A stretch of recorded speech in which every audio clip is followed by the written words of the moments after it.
Hi, everybody. This is Jimmy. You're reading with Jimmy. We're reading Jack London's To Build a Fire. We're doing an analysis. We're not reading. We read it already. And we're analyzing. This is part two.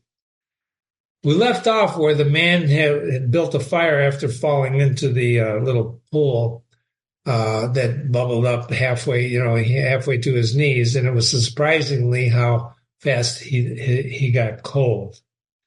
He could scarcely move this thing. And, the man was a man who could travel alone. He was saying, the old timer, he doesn't know anything. Right? Remember? So they seemed remote from his body and from him, his fingers. And when he touched the twig, he had to look and see whether or not he had hold of it. You see? Now, I just touched the chocolate chip cookie, and my fingers were not frozen, and it was very good. So I'm full of energy. We're going to finish this analysis together. So they were coated with ice. He started to untie his moccasins. They were coated with ice. The thick German socks were like sheets of iron halfway to his knees. So everything is frozen. Can you imagine this? So he realized that he tugged with his numb fingers, and then the folly of it, it's not going to work. Everything is frozen solid.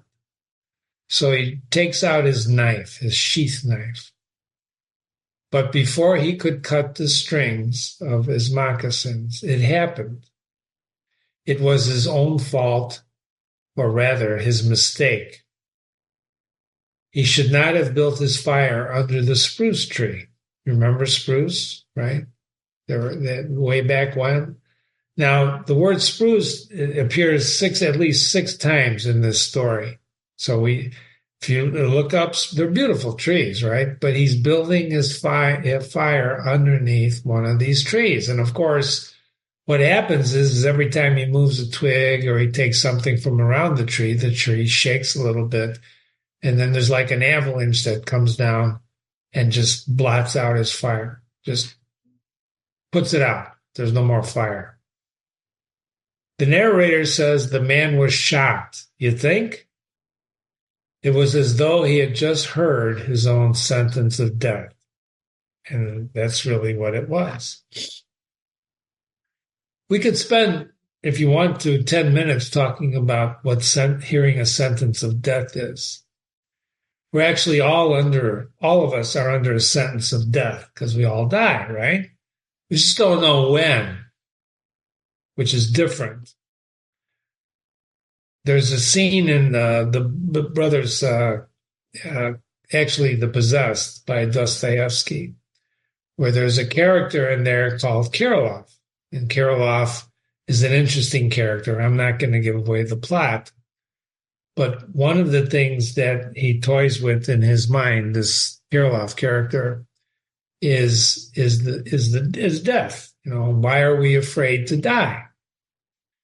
And he starts talking to one of his buddies about an analogy, and he says, if there were a house, if there was a rock the size of a house hanging above your head and it fell, would it hurt you? That's the proposition he tells his friend. And his friend says, well, of course it would. He says, no, it wouldn't. And imagine the rock size of a house hanging over your head. And if it falls, would it hurt you? Of course it wouldn't. If it falls, it's not going to hurt you. You're going to be dead, right? But because you think it's going to hurt you, that's the fear of death. People are afraid to die because they think it's going to hurt. Now, this guy just heard his own death sentence, as if he just heard. It was as though, right, when the fire went out. Well, he did hear it, didn't he? Because we know he dies.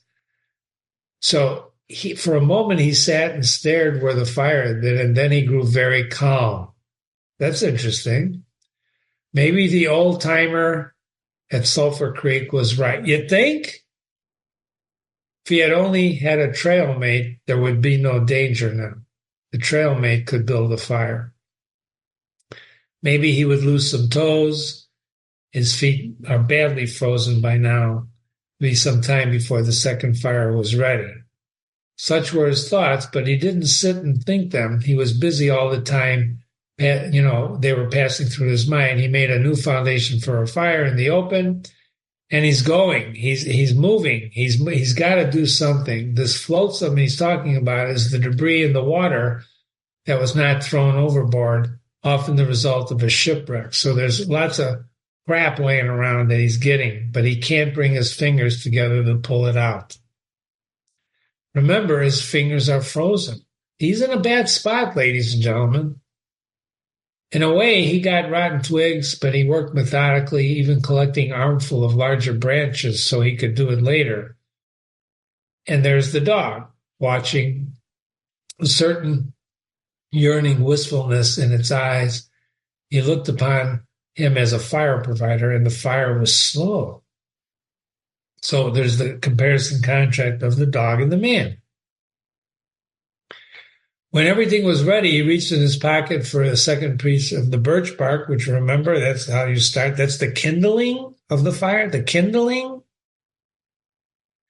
He knew the bark was there, but he couldn't feel it because of his fingers.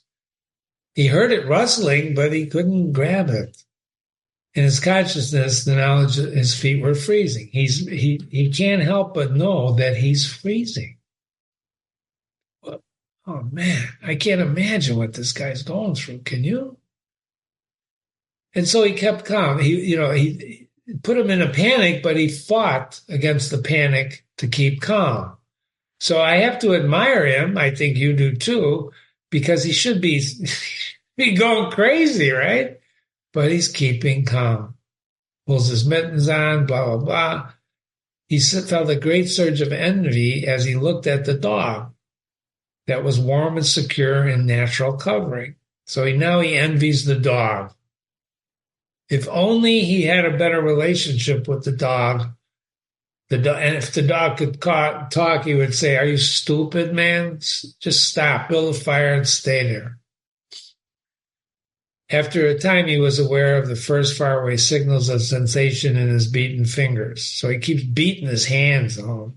Tingling grew stronger, and it starts to ache. If you've ever had frozen fingers that turn numb and then they start warming again, there's a tingling in them, and it hurts. As your fingers thaw, now I'm speaking from experience. Not that I've lost any fingers. But when your fingers get really cold and they start getting cold from frostbite and they start warming up, they hurt because the blood is coming in.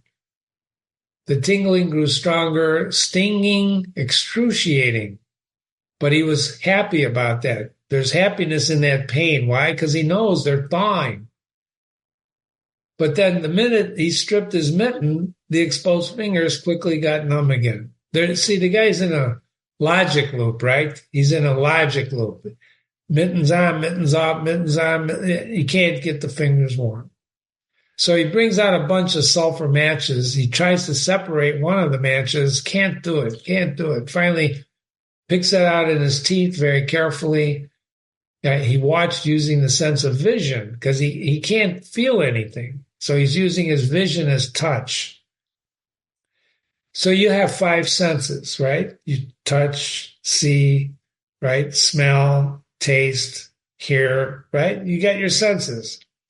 If you can't touch anything, you're using one of your other senses when you see, because you can't feel it, right? You don't know if you're touching it. Imagine that you don't know if you're touching something. That's really odd, isn't it? Think about that.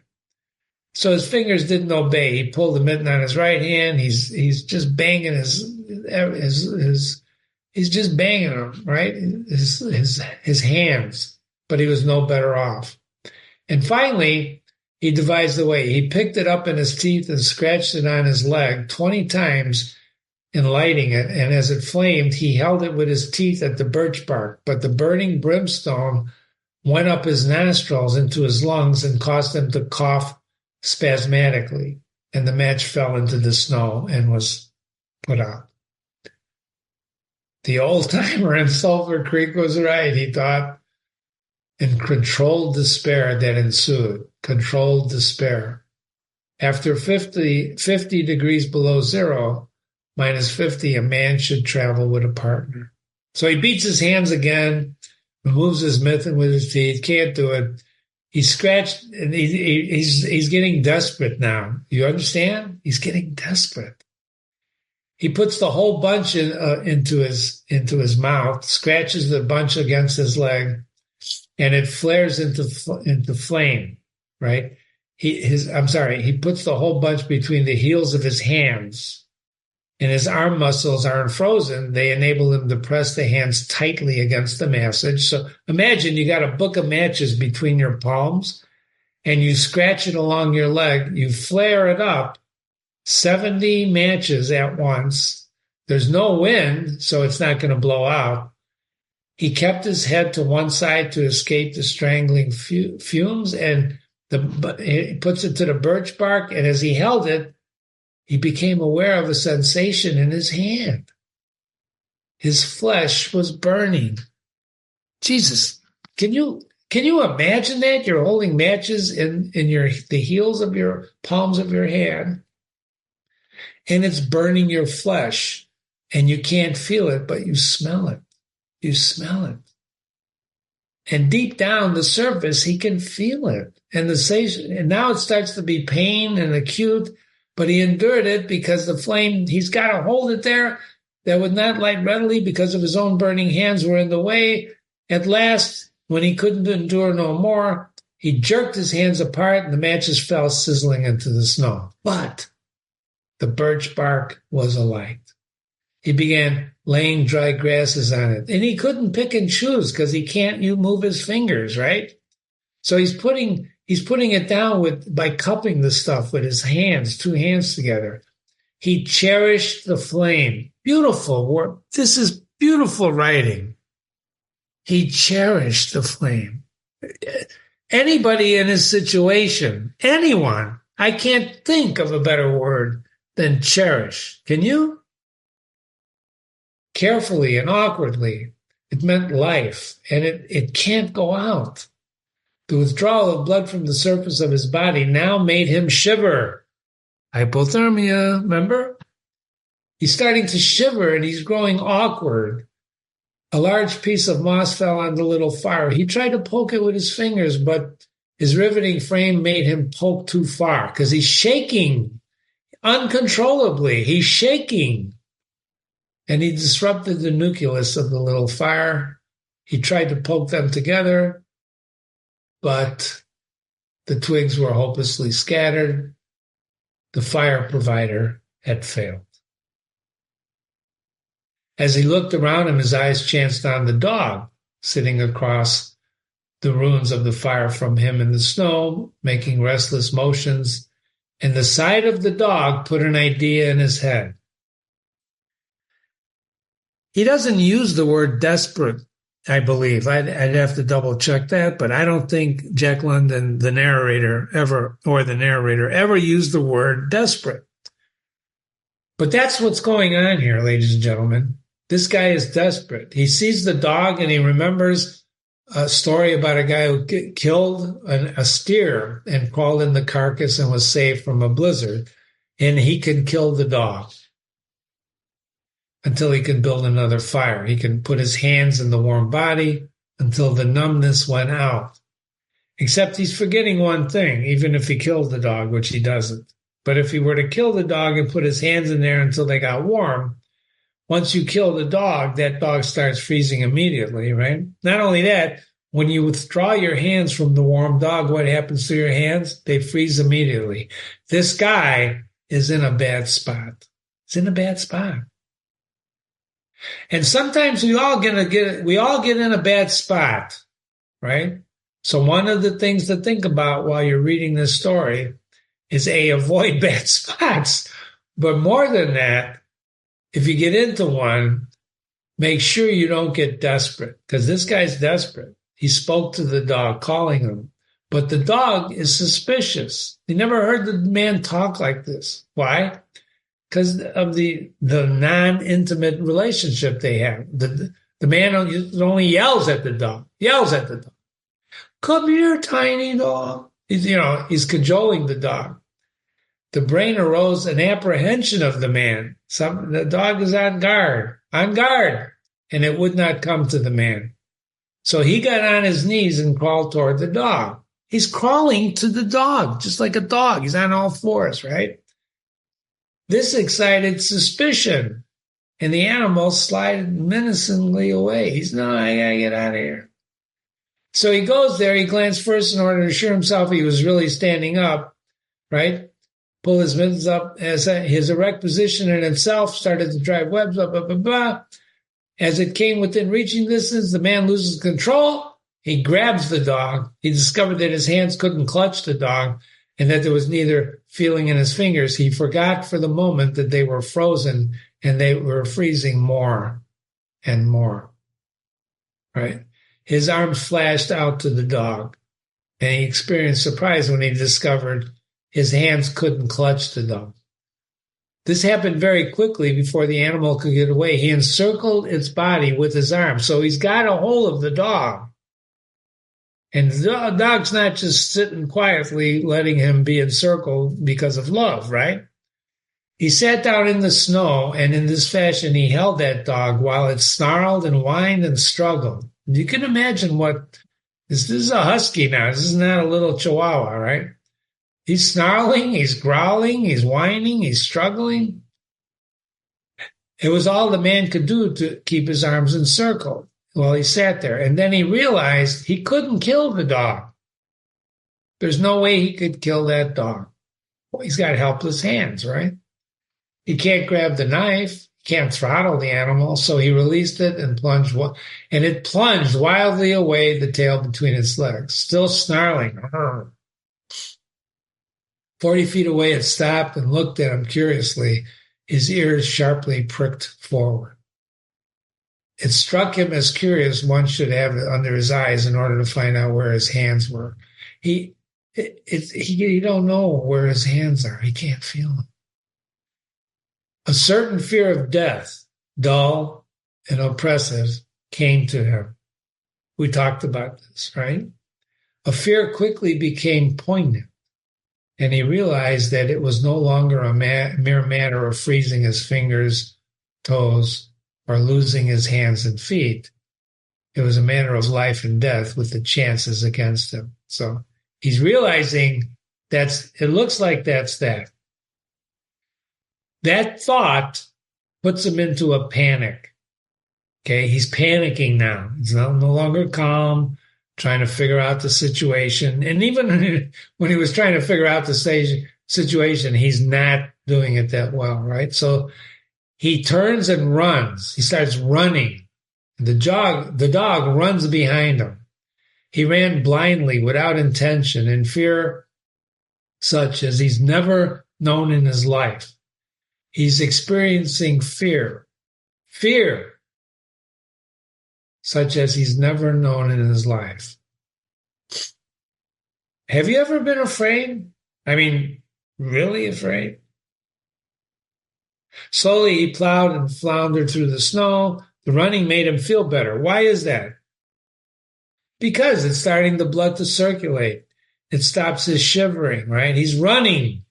And if he ran, his feet would thaw out, he thinks. Will they? You already know the answer. And anyway, if he ran far enough, he would reach camp in the boys. He can run there. Without doubt, he'd lose some fingers and toes, maybe some of his face, but the boys would take care of him. You see what's happening here, ladies and gentlemen? None of this is likely. None of it. None of it is likely. At the same time, there was another thought in his mind: he would never get to camp, so he's conflicted, right? It's too many miles. Freezing is too great. It's got a start on him. It's got a head start on him. Now, if he wasn't frozen, if he didn't fall in the water, who knows? Maybe he could have made it. But he keeps these thoughts in the background. Sometimes that thought pushed itself forward, but he thrust it back and strove to think of other things. It struck him curious that he could run at all on feet. They're so frozen he can't feel them. And then he thinks of the god Mercury. Here's a note. Mercury in Greek mythology is Hermes. Romans had the same type of gods, but they named them differently. And this is Mercury, the son of Zeus. He was the messenger of the god. And he thought maybe that's how Mercury felt when he was skimming, over the earth. His theory of running until he reached the camp had one flaw in it. He didn't have the endurance. Why not? Well, he smokes pipes, he chews tobacco. Several times he stumbled, and finally he tottered and crumbled and fell. So this is the first time he falls. I want you to count the number of times he falls. So he tried to rise but failed, sits and rests, blah, blah, blah. And yet, when he touched his nose and cheek, there was still no sensation. Running couldn't thaw them out. Why? They're extremities. Nor would it thaw his hands. The thought came to him that frozen portions of the body must be extending. He tried to keep this thought down. He's panicking, right? He was afraid of the panic. But he starts visualizing his body totally frozen. This was too much. He gets up and makes another wild run. Once he slowed down to a walk, but he thought the freezing extended itself and made him run again. And all the time, the dog ran with him on his heels. And when he fell down for a second time, it curled its tail over its forefeet, blah, blah, blah. The warmth and security of the animal angered him. And he's pissed off at the dog. And he cursed at the dog until it flattened down its ears. This time, shivering came more quickly. He was losing his battle with the frost, and it was creeping on him. And the thought drove him on, and he ran again, but he couldn't run more than 100 feet when he staggered and pitched headlong. And it was his last panic. So he falls 3 times. Do you know who fell 3 times? Famous person, right? Jesus carrying his cross. I'm not saying this is Jesus. I'm not. And there's a reason why sometimes, there's words picked and every word means something and the number of times he falls. And don't forget what happened to Jesus. He died too, right?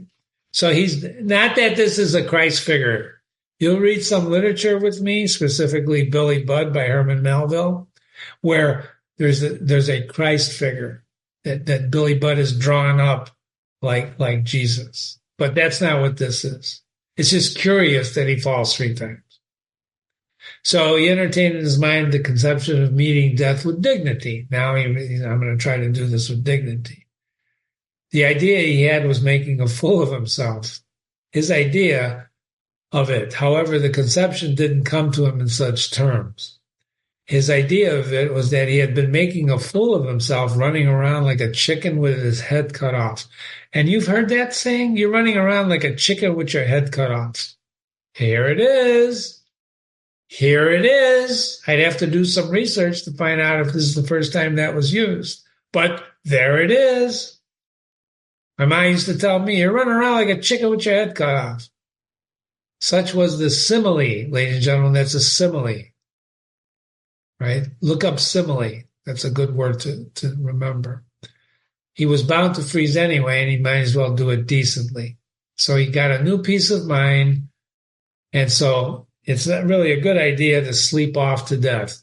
There's a lot worse ways to die than falling asleep and freezing to death. Would you agree with that? I think there are.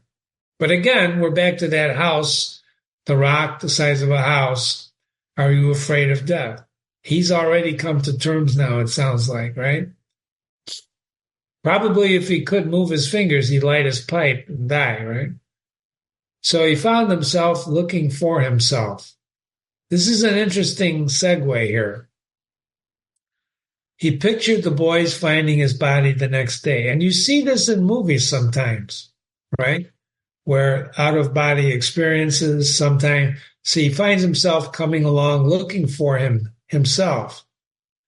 And he's still with the boys, and he comes, and he did not belong with himself anymore. This is the narrator telling us this. He did not belong with himself anymore. Well, who did he belong to? He was outside himself, right? It certainly was cold. There it is again. It certainly was cold.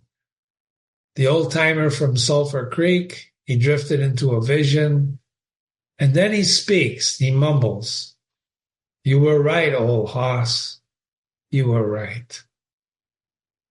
And he says it to the man, to the old timer of Sulphur Creek. And he dozed off into what seemed to him the most comfortable and satisfying sleep he had ever known. So that's the narrator telling us a little bit, right, about what death might feel like. Doug said, I'm not saying it does.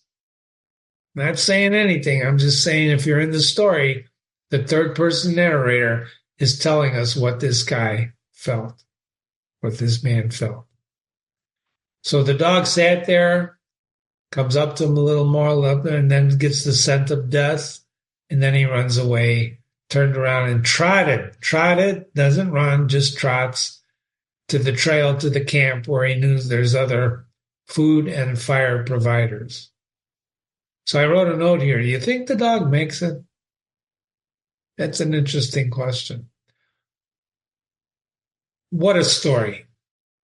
This is an unbelievable story of man versus nature, about a third person nature. By the way, here's a definition of a simile. Simile is a figure of speech comparing one thing with another with a different kind to make the description more emphatic, running around like a chicken with your head cut off, right? So I don't know about you, but this story was, to me, the reason I chose this story is not only because it's classic, but to show us how other people lead their lives and how we should lead our own. We're going to talk about that in the interpretation coming up. So I hope you do that.